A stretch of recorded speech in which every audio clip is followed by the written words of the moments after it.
Grew up in a loving home, in a safe environment, a safe community, but not a community that prepared me for what life as a black person would be like outside of it. Downward I fell to earth, my memories in the dirt, thinking that I might stay where no one knows my name. I never really thought about like race, heritage, cultural things until being like on the internet and realizing that like other black people were having a different experience than me. And that was just confusing, I think, because I think for any child, like the internet is like top 10 worst places to learn about things for the first time. And of course, we don't understand his struggle. We've never struggled through anything, race related before. I already was having these problems with like attaching and kind of like feeling connected. But then I was also feeling very confused about like my own experience as like a black person in this like home, in this dynamic. Yeah, there was no conversation, you know what I mean? There wasn't never a point in my life where the racial difference was brought up or that like racial dynamics in America were brought up. Frequently, you can sit down with your children and you can say, hey man, I know what you're going through, buddy, and this is a phase and we can get through this. But we couldn't honestly say that. As a parent, there's an ache and there's a yearning and a desire to help him and love him, but there's a bit of a chasm there because we can't say we know what that was like. So we're having to watch him suffer through it, deal with it, wrestle with it in a bit of a detached way. If I've only ever known white people, but I read on the internet like all white people are racist, then I have no clue what to do with that. I remember one of the worst arguments we had was Isaac introducing this concept of white privilege, and it ruffling my parents' feathers and being like, "Well, we worked really hard," and da da da, and Isaac just kind of saying in this kind of inflammatory way, like, "Sorry, am I stepping on your white privilege toes?" And my mom just yelling like, "You grew up on our white privilege toes," or whatever. You're like kind of an add-on white person for like most of your life, and then all of a sudden you go out into your adult life and like nobody treats you like that anymore. So I went to college for about a year and a half, and just at the college I experienced really racism for the first time. And it just seemed like the more I tried to say something about it, the worse it got.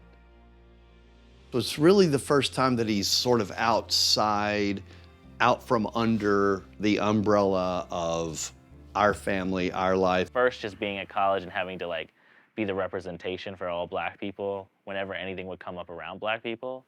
But then it was especially when I was a little bit more vocal about my experience and about wishing that things were different.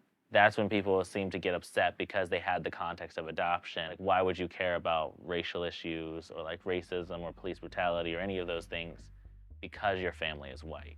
They really only accepted a part of me that would exist within their framework. You know, people would say things to me like, when did you turn black? How come you care about these things because your family's white? And so all those things I think they just kind of started to drive me crazy. And so there was just one night where I had the idea to call this family friend that we had that lived in Athens, Georgia. I put on a smile, I put on a show, but it's only denial. What scares me the most is that I believe it, I never see it, and it keeps on repeating. When your child, young adult, comes to you and it's just like, it is not healthy for me to be here anymore. Like as a parent, you want to provide all that for your kids. You know, people only saw black people one way when I was growing up. And in Atlanta, there's black people that are doctors, lawyers, nerds, you know, from low-income environments. Like, there's just such a range. And so I got to be around all of that and really find myself in the black community. And I think a lot of it, especially interracial adoptees, miss the opportunity to have that and to see themselves with people that look like them. And so getting that was just honestly a healing experience for me. It's the first time he realizes, oh, in America, we have different cultures, kind of thing. And he had not been educated in that. I had not been educated in that. So it allowed me to, I feel like, become more full in my own identity. I think identity is a really big struggle for all adoptees. We're having to navigate so many different things, sometimes so little information about our history that for me being here, even though it didn't give me all the answers of like my, birth family and history like that, it did give me, I think, some stability and feeling confident and comfortable just as a Black person. You know what I mean? I was such a one of three. You know what I mean? It was me and the two other kids that were adopted. But here I was just another person. I was just another Black person. And I was just somebody who was figuring it out. And that experience, I think, alone helped me take some of the weight off of trying to be anything. There was nothing to be anymore. There was just to live. And I think because there was all this perception that I wasn't really Black because I had the white parents, that it was almost like being here allowed me just to live and to see myself outside of that. And so nobody here ever made it seem like that I wasn't Black because of the white parents. And so I got to kind of get a different inkling about who I really was. And I think that made a huge difference in how I approach the world going forward. I wanted to know where I fit into my own Blackness. I wanted to know maybe if I was crazy. I wanted to know who I was in the world and what I could be. And so I found a lot of answers to the kind of person that I was. And I think as I kept going, as I made my way back to Lancaster eventually, as the journey continued, it's like the lessons I learned here still kept impacting me. And now I see them more and more as I walk through life. I'll remember that, oh, that's why I feel like I can do that, is because I was watching somebody else do that. I think Atlanta gave me this foundation of belief in myself. Every bruise and every scar makes us who we are. I was in the city dropping off a kid at something, and somebody knocked on my window, and I could just see out of the corner of my eye that it was a Black man. And it terrified me. The thought that went through my mind was, why is there a Black man knocking on my window? And I turned and looked, and it was Isaac. And that was a reality that just shook me to my core, and I couldn't turn back after that. Coming back, I think the biggest difference was my parents. Who we are. They knew that they had to understand what I was going through in order for me to ever feel like we could connect in that way. Who we are. And I think that's a huge ups to them. I didn't ask them to do that. I wasn't sure that I would ever get that from them either.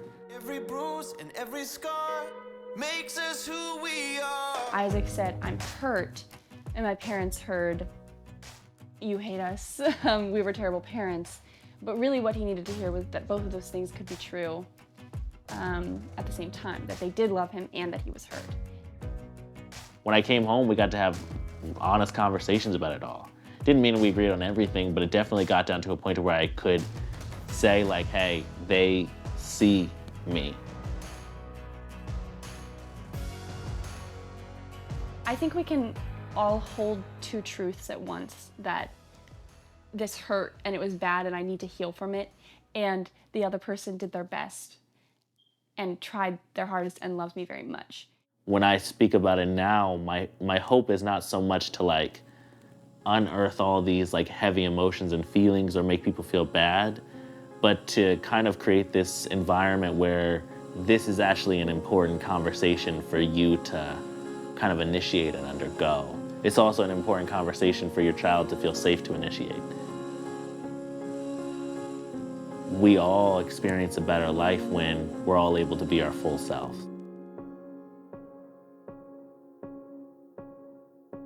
I was with my birth mother at this time in my life. When I was his age at one point, I was with her. I think that at some point for me, I had to let go of this idea that it was all rejection and all abandonment, and maybe see that there was strife in it. I think when you let go of anger, it doesn't mean that there's roses around adoption.